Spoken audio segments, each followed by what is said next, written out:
حضور نبی کریم رؤوف الرحیم صلی اللہ تعالی علیہ وآلہ وسلم کا فرمان عالی شان ہے۔ آپ فرماتے ہیں قیامت کے دن میرے حوض کوثر پر کچھ گروہ آئیں گے جنہیں میں کثرت درود پاک کی وجہ سے پہچانتا ہوں گا۔ سبحان اللہ۔ تو کتنی بڑی سعادت ہوگی ان لوگوں کے لیے جو دنیا میں درود پاک پڑھتے ہیں، ان کے لیے وہ قیامت کے دن آنا حوض کوثر پر پہچان بن جائے گا۔ درود پاک ان کی پہچان ہوگا، تو اس لیے ہمیں بھی چاہیے کہ ضرور درود و سلام پڑھتے رہا کریں۔ اصل و برکت اللہم صلی علی سیدنا و مولانا محمد وعلی آل سیدنا محمد مبارک وسلم علیہ۔ اللہ رب العالمین نے قرآن مجید فرقان حمید میں ارشادی مبارک فرمایا، ایاک نعبد و ایاک نستعین۔ اللہ کریم نے اس آیت مقدسہ میں یہ ارشاد فرمایا ہے،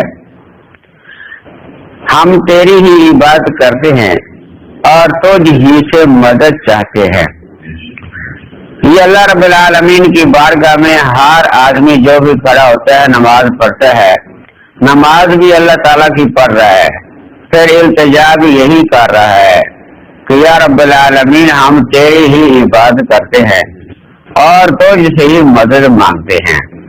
تو ہر انسان کے لیے یہ اللہ رب العالمین کی طرف سے عطا کردہ بہت ہی پیارا یہ اللہ کریم کا فرمان ہے کہ انسان کی رہنمائی کی گئی ہے کہ انسان کو کس کی عبادت کرنی چاہیے۔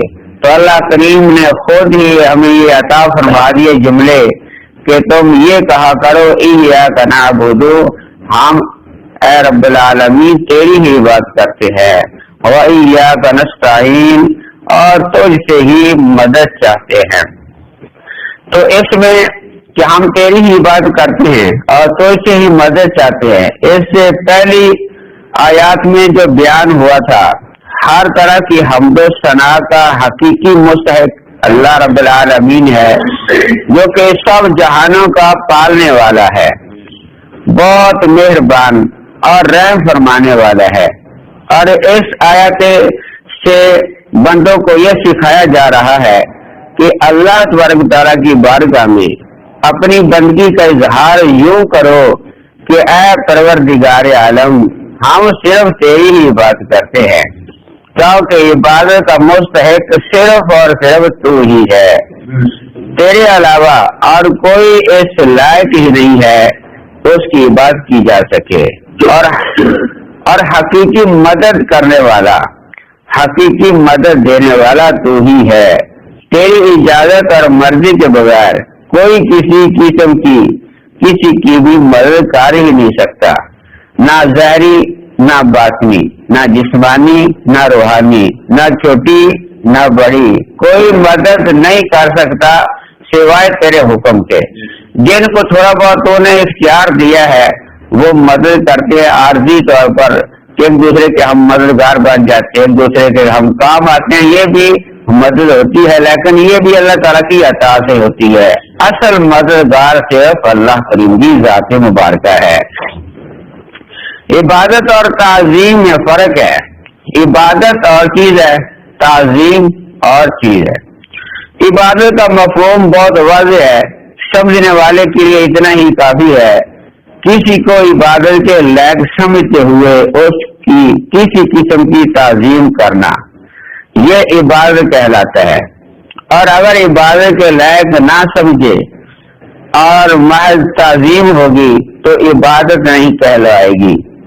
جیسے کہ نماز میں ہم ہاتھ باندھ کر کھڑے ہو جاتے ہیں اللہ کریم کی بارگاہ میں، یہ اللہ کریم کی عبادت ہم کرتے ہیں، لیکن یہی نماز کی طرح اگر ہم ہاتھ باندھ کر استاد کے سامنے یا ماں باپ کے سامنے تعظیماً کھڑے ہو جائے تو یہ عبادت نہیں ہوگی، ان میں بہت فرق ہے۔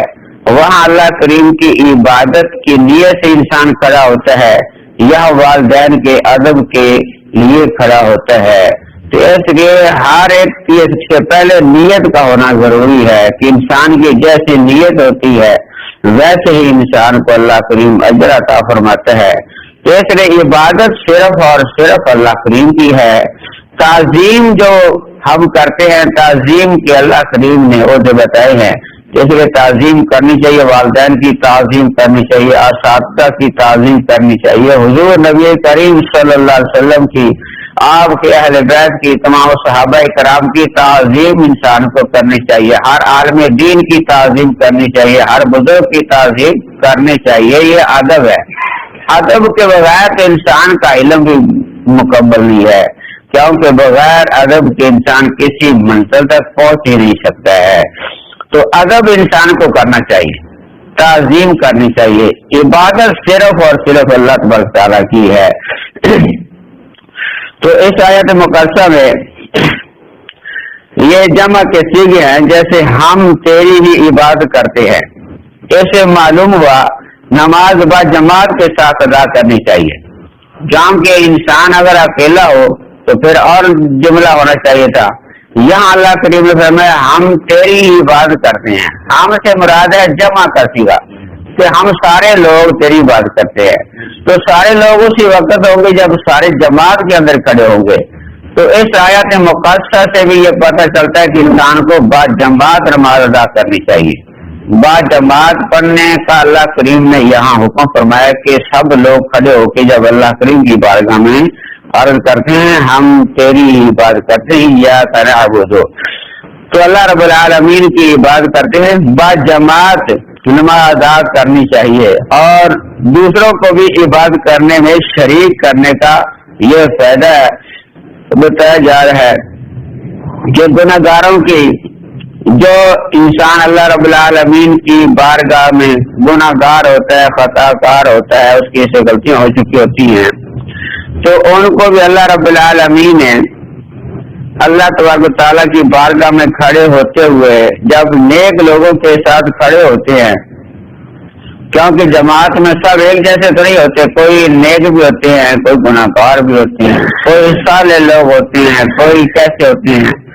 تو اس لیے انسان جب اللہ رب العالمین کی بارگاہ میں کھڑے ہو جاتے ہیں تو اس وقت اللہ رب العالمین سب کی جمع عبادت قبول فرماتا ہے. یعنی سب لوگوں کی جمع عبادت قبول ہوتی ہے. تو جمع کا فائدہ کیا ہوتا ہے؟ ایک مثال سے آپ سمجھ سکتے ہیں کہ اگر کہیں سے ہم منڈی سے اگر سیبوں کی پیٹی خریدتے ہیں تو وہاں پیٹی کے اندر جو بیچنے والے پیٹی کے اندر سیب جو جوڑتے ہیں ان کا ترتیب سے ایسے تو نیچے چاہے وہ گندے سیب لگا دے، اوپر کیسے طے لگا دے، مختلف طے ہوتی ہیں اور ہر ایک کے اندر مختلف سیب ہوتی ہے. جب دیکھنے والا دیکھتا ہے تو پیٹی سیب کی دیکھتا ہے، پیٹی سیب کی ہے، اوپر سے نظر ماری ٹھیک ہے، نیچے سے وہ اٹھانے بھی نہیں دیتے. اس طرح پھر وہ ساری پیٹی اس کو خریدنی ہوتی ہے. تو اس پیٹی کے اندر جیسے بھی سیب آ جائیں، اچھے آ جائیں، برے آ جائیں، اچھے آ جائیں، ناقص آ جائیں، چھوٹے آ جائیں، بڑے آ جائیں، سب ایک پیٹی کے اندر شمار ہیں. جب انسان اللہ رب العالمین کی بارگاہ میں آ گئے، گناہ گار ہو گئے یا نیکوکار ہو گئے، تو جب اللہ کریم کی بارگاہ میں آ گئے تو سب کو اللہ رب العالمین جب نوازا تو سب گناہ گار بھی نیکوں کے ساتھ اللہ کریم کی رحمت سے مالا مال کر لیے جائیں گے. تو اس لیے اللہ کریم تو چاہتا ہے کہ میری بارگاہ میں آئیں صحیح، جب میری بارگاہ میں آئیں گے تو ہم ایسے ان کی بخشش فرما دیں گے. اس لیے اللہ کریم فرماتا ہے میری بات کرو رکوع کرنے والوں کے ساتھ، رکوع کیا کرو، جماعت کے ساتھ نماز پڑھا کرو. تو اللہ رب العالمین بہت نوازتا ہے.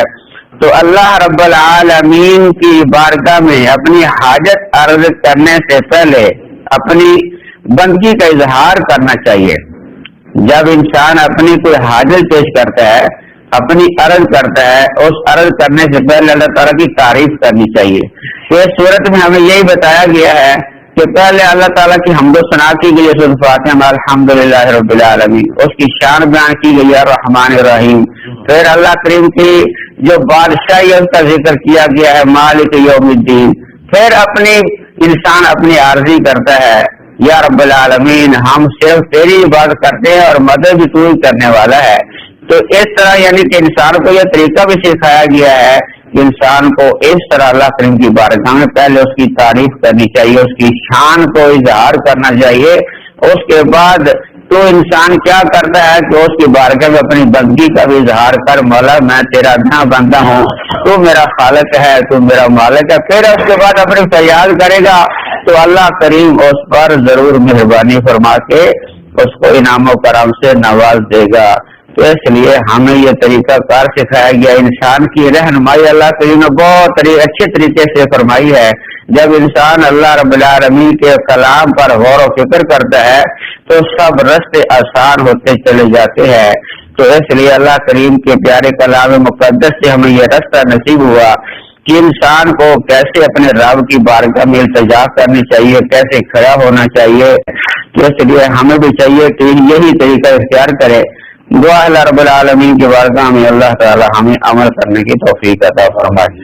افضل ذکر لا الہ